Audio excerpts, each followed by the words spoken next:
months ago, I had never met Luis Palau, much less his children, Megan and Kevin.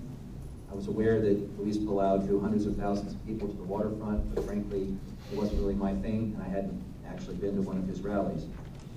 About 4 months ago, the mayor and I were on, I guess it was last summer. Time flies. The mayor and I, Mayor-elect and I, actually were on the stage in front of 100,000 people, which was quite an experience. And something has happened here that I think needs to be acknowledged. As long as I've lived in Portland, there has been, in my view, a divide between the faith community, particularly what I would call the more fundamentalist, but evangelical wing of the faith community, and the city of Portland. And it has been my impression that what has frequently been accentuated in that relationship is the differences. And there have been some people, both in government and in the faith community, who, in my opinion, have been very effective at emphasizing those differences. And as we know, it's easy to pick a fight. It's much harder to actually find the common ground. I know that in my marriage.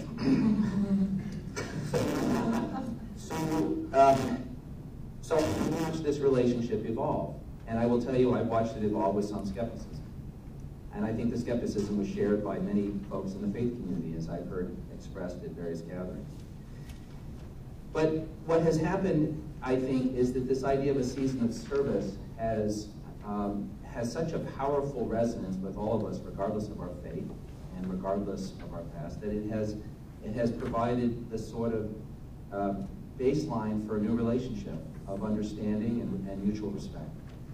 And the season of service, as I'm fond of saying, is one of three of the most beautiful words in English language. And if the season of service was a rose, we hope it's a perennial and not an annual. And I'm so pleased that the Palau organization and Pastor Rick McKinley and all of the folks involved have said this is going to be an annual event.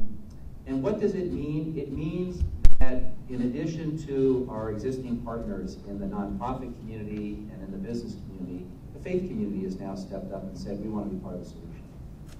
And as you know, during these lean times, government can't do it all. In fact, we can do less than we'd hoped, and the need, as Gene has documented, is going through the roof. So to have the faith community step up and say, we want to be part of the solution is very powerful. So, as the housing commissioner for the city, I want to, from the bottom of my heart, thank all of you for your great work on this. And I hope this inspires others to step up and be helpful and to help in this time of need.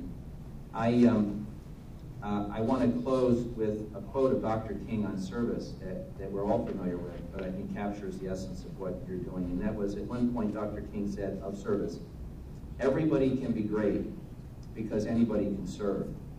You don't have to have a college degree to serve. You don't have to make your subject and verb agree to serve.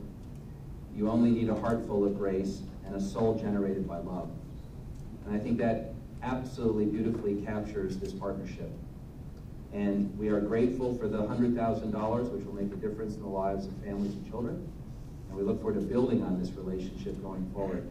And again, thank you for your service to our great city.